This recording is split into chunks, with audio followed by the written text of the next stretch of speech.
ये गोटे कथा आमर मुख्य शासन सचिव आपण मान पाखरे किसी कथा रखुले से कथा मु कौटी ना कौटी गोटे कही आज ये आपण मान पाखरे उपस्थापना करथिले से कही जे आम लोक माने आम ओडिया माने भी केबे भी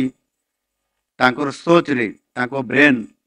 पाठ पढ़ा जहाँ भी होता है ना कहीं छोट ब्रेन रे मध्य बहुत बड़ वैज्ञानिकता भावना रखिकी नुआ जिनस निजे तैयारी करी आग को सामना को आनिबा पई केबे भी पछघुंचा देई ना एठी कहूतिले जणे मो केन्दुझर जिलार जो कथा मु कहिथिली ताकर नाम होचे निर्मल महांत से गोटे मेकानिक बहुत बड़ पाठ पढ़ी नाहंती किंतु तांकर बहुत बड़ सोच थिला एवं वैज्ञानिक मनोभाव थिला से स्कूल जाउथवा समय रे आज को 45 वर्ष पूर्व रे 45 इयर्स एगो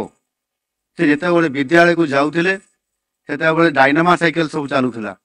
से डायनामा लागितवा साइकिल रे से तांकर टेप रेकॉर्डर को से फिटिंग करी निजे जाई स्कूल को जाउथिले गीत सुनी सुनी से जेते परवर्ती पर्यायर रेडियो मेकानिक हेले से रेडियो मेकानिक हेकी रेडियो सब रिपेयरिंग करवा खोलिबा जॉइंट करवा बनैबा केमिति माने रेडियो स्टेशन तैयारी हेची ता ट्रांसमिशन केमिति अछि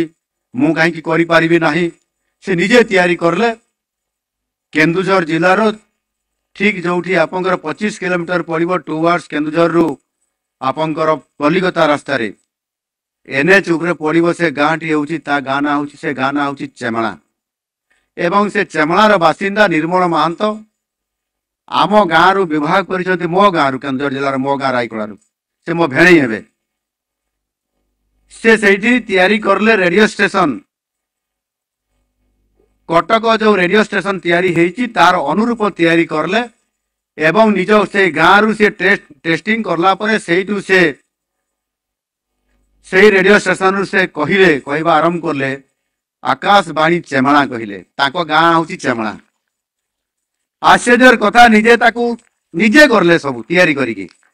एवं कटक रेडियो स्टेशन रे जो प्रोग्राम बाजुला से प्रोग्राम बंद हो गला आकाशवाणी चेमला एटा होची रिफ्लेक्ट हैला कटक रेडियो स्टेशन रे एवं कटक रेडियो स्टेशन रे रिफ्लेक्ट हैला परे सेटा सब रेडियो रे जेते एरिया फ्रिक्वेंसी भीतर बाजिला आकाशवाणी चेमला से करिके देखिले जे जने साधारण मेकानिक पिला ये सोच अछि आम लोक मानकर भीतर भी केवल अपॉर्चुनिटी ताको पाखको आसीबार बाकी कोठी ना कोठी अछि सेहि पई होय त आम पिला माने आगु को जीवा पई प्रतिबंधक ताको तैयारी होतला आज आम सरकार आसिला परे मोदी जी आसिला परे